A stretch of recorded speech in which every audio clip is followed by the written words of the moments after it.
Sa simula ng movie ay makikita ang batang si Ellie na nakahiligan ang pag-aaral sa astronomy at mga radio signals. Natutuwa siyang nakikipag-usap sa iba't ibang tao saan mang panig ng mundo at nire-record ang mga ito.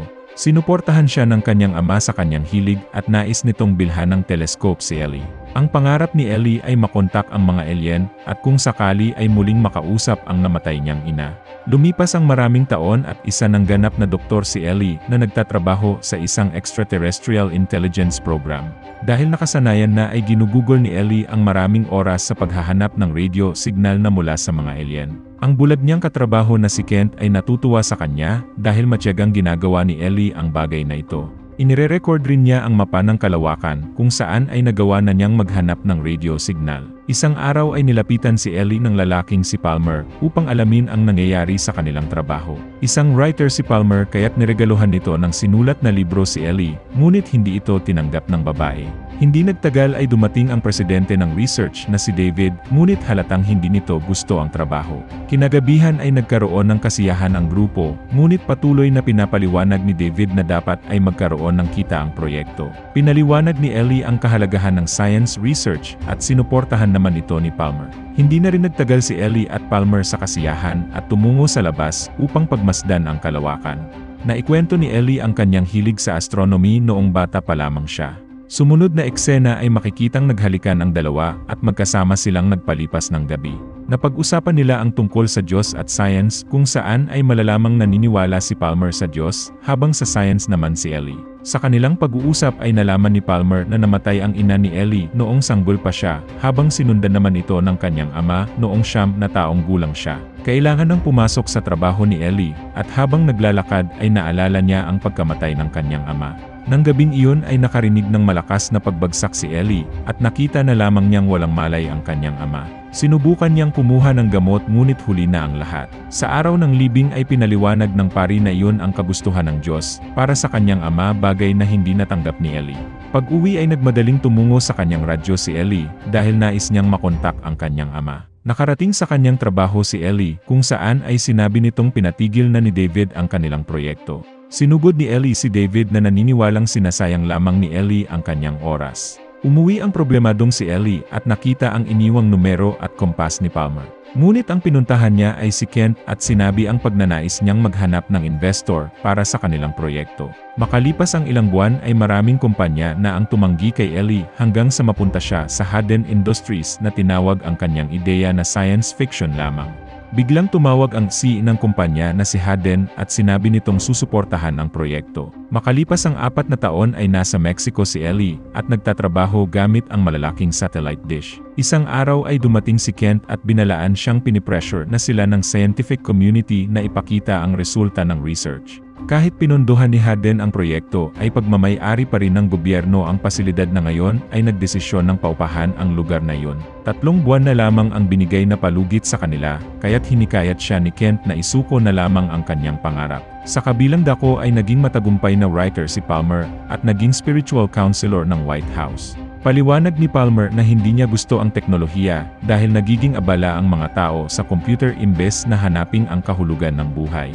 Sa natitirang 3 buwan ay patuloy na nagtrabaho si Ellie at isang gabi ay di pangkaraniwang tunog ang kanyang narinig. Agad niyang tinawagan ang kanyang team upang sabihin ang coordinates at nagmadaling tumungo ng observatory. Pinagtulungan nilang lahat na hanapin ang kung saan galing ang signal at natuwang galing na ito sa kalawakan. Nagmula ang signal sa bituing tinatawag na Vega na may layong 26 light years, kaya't ibig sabihin ay 20 years nang nagtatravel ang signal hanggang sa makarating sa mundo. Tumigil ang signal kaya't pinanghinaan ng loob si Ellie, buti na lamang at muli itong lumakas. Napansin ni Ellie na narirepresenta ito ng mga prime numbers, kaya't nakasisiguro siyang may nagpadala talaga ng signal.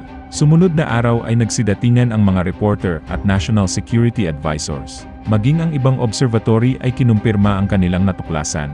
Ngunit ang leader ng National Security Council na si Kitts ay hindi natuwa sa kanila dahil agad nilang isinapubliko ang pangyayari na maaaring maging dahilan ng kaguluhan. Habang nangyayari ito ay nakasagap muli si Kent ng kasunod pang signal at pinakita nila sa monitor. Sinubukan nilang makonvert sa video ang mensahe, ngunit ikinagulat nilang ang laman nito ay ang speech ni Hitler sa Olympics. Ang video pa lang ito ay pinadala noon sa kalawakan at ginamit ng mga alien upang bumati ng hello sa mga tao. Nagpanik ang mga nasa White House at nagbigay ng pahayag ang presidente na nagkaroon na sila ng kontak sa mga alien. Ngunit hindi nito binanggit ang tungkol sa video ni Hitler. Naghanda si Ellie na magsalita sa publiko subalit si David pa rin ang pinalabas na leader ng nasabing research. Patuloy namang pinag-aralan ni Kent ang signal at napansing meron itong structure. Pinagsama-sama nila ang mga clip na wala ang speech ni Hitler at nakakuha sila ng data. Sinabi ni Ellie ang kanilang natuklasan, ngunit ngayon ay nais ng gobyerno na sila na ang mag-decode nito. Hindi pumayag si Ellie kaya't hinayaan na lamang siya ng White House official na si Rachel na maging parte ng grupo. Lumaganap ang balitang ito na naging sanhi na ng kaguluhan dahil sa iba't ibang pananaw ng mga tao. Maging ang World Health Organization ay nabahala dahil ilan sa mga tao na ang namatay habang patuloy ang pagde-debate tungkol sa science at relihiyon. Sa labas ng kanilang pasilidad ay dumumog rin ang mga tao upang magprotesta. Ang iba naman ay ginamit pa ang pagkakataong ito upang magsaya at kumita ng pera. Sa lahat na ito ay isang religious leader na nagngangalang Joseph ang nagsasanhi pa ng kaguluhan. Makalipas ang 3 linggo ay nakatanggap ng email si Ellie mula sa hindi kilalang sender. Nais nitong malaman kung sino ang leader ni Ellie, kaya't tinanong muna niya kung sino ang kanyang kausap. Ayon sa nagpadalang ito ay may nalalaman itong sekreto at pinakita pa ang ibang parte ng mensahe mula sa mga alien.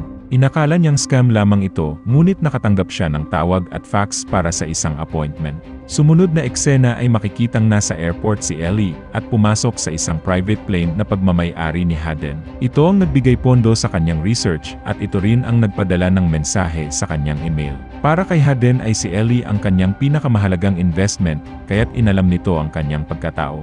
Dito ay mabubunyag na maraming impormasyon tungkol kay Ellie ang nalalaman ni Hadden.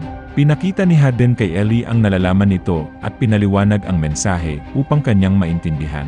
Sumunod na araw ay pinakita ni Ellie sa gobyerno ang kanyang nalaman at pinaliwanag na nagtataglay ito ng blueprint para sa isang klase ng makina. Dahil hindi nila alam kung para saan ang makinang iyon ay nagtalo ang mga nasa kwarto kung gagawin ito o hindi dahil na rin sa usapang kaligtasan. Dumating rin si Palmer at sinabi nitong kailangan nilang balansihin ang maaring epekto ng kanilang natuklasan. Kinagabihan ay nagkaroon ng okasyon para sa panibagong natuklasan ng science, habang sa labas ay maraming nagpoprotesta kasama na si Joseph. Pinagsisigawan ng mga tao na maghanap ng trabaho ang mga scientists imbes na waldasin ang tax ng mga tao.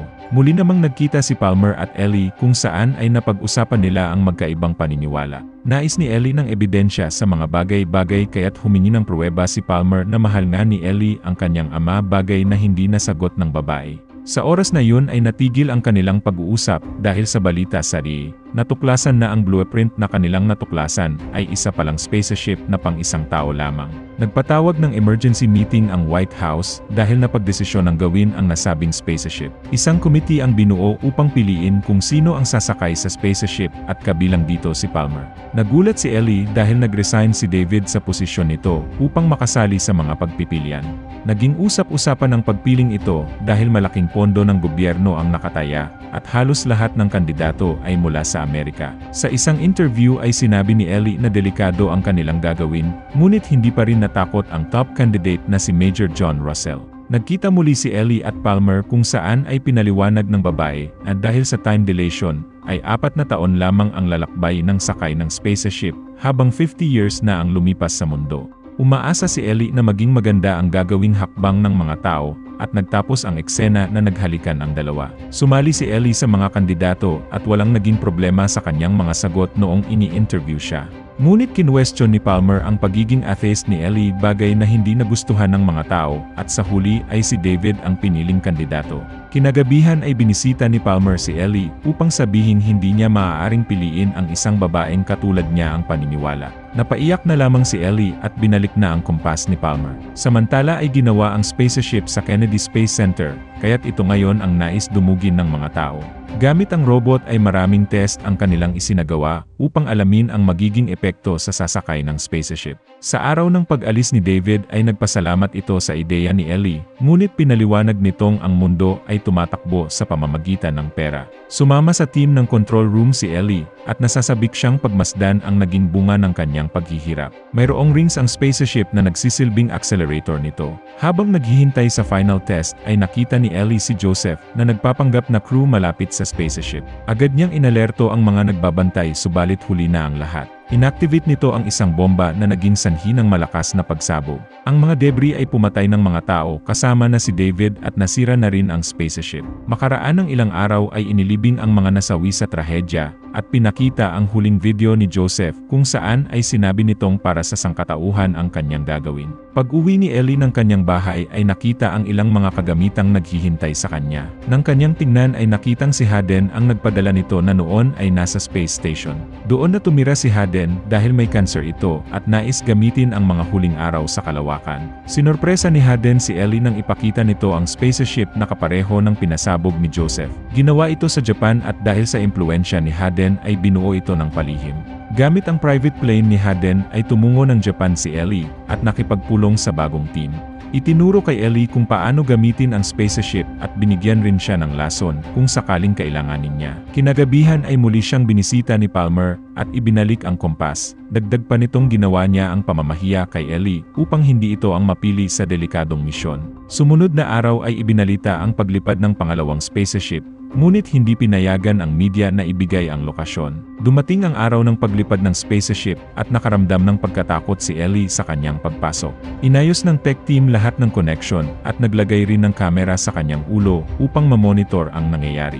Nang papalipad na ay nakakita ng hindi normal na ilaw si Ellie at sinubukan niyang i-record ang nangyayari ngunit hindi ito makita ng kanyang team. Napagtanto niyang isa itong electromagnetic field at nagulat nang biglang maging transparent ang buong spaceship. Hindi inaasahan ng lahat ang mga kakaibang nangyayari at maging ang mga computer nila ay nagsimulang masira.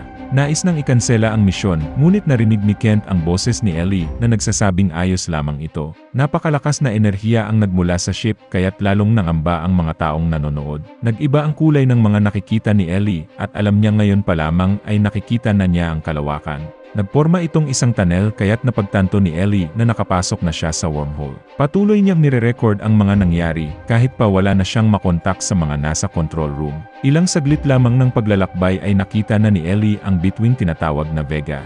Muli ay malakas na enerhiya ang kanyang naramdaman at muling nakapasok sa wormhole. Sa pagtigil ng kanyang ship ay tumambad sa kanya ang isang planeta na merong syudad. Hindi siya pumasok sa planetang iyon bagkus ay isang wormhole muli ang napasukan. Dito ay lumutang ang binigay sa kanyang kompas, kaya't sinubukan itong kunin ni Ellie. Sa oras na iyon ay natanggal ang isang kanyang inuupuan at nawala ang ilaw. Kinuha niya ang kanyang flashlight at nakita ang isang celestial event na hindi pa niya nalalaman. Maging sa panaginip ay hindi akalain ni Ellie na may ganito kagandang lugar sa kalawakan, at ang sumunod na eksena ay natagpuan niya ang sarili sa isang beach. Napakaganda ng beach na ito na maihahalin tulad sa iginuhit niya noong siya'y bata pa lamang. Sa kanyang pag-obserba sa kapaligiran ay napansin niyang tila may nakaharang na enerhiya patungo sa kabilang dimensyon. Nakakita si Ellie ng tila aninong palapit sa kanya at nagulat na lamang nang lumitaw ang kanyang ama. Sinubukan niyang yakapin ito at doon ay nalaman niyang ilusyon lamang ang kanyang nakita. Ito pala ay isang alien na ginamit ang kaanyuan ng kanyang ama upang mapadali ang kanilang komunikasyon. Ayon sa alien ay marami pang lahi ng mga alien sa kalawakan at nalaman ng mga ito ang tungkol sa mundo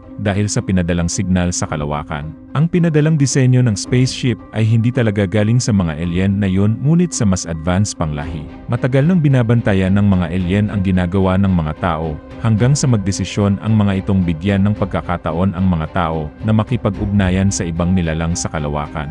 Nang matapos ang kanilang pag-uusap ay nakakita ng meteor shower si Ellie. Isang liwanag ang nangyari hanggang sa muling matagpuan ni Ellie ang sarili na nasa loob na ng ship na noon pala ay pabagsak na sa isang karagatan ng Japan. Nabahala ang mga nakabantay sa baba dahil inakala nilang nagkaproblema ang ship sapagkat hindi naman ito nawala sa kanilang paningin.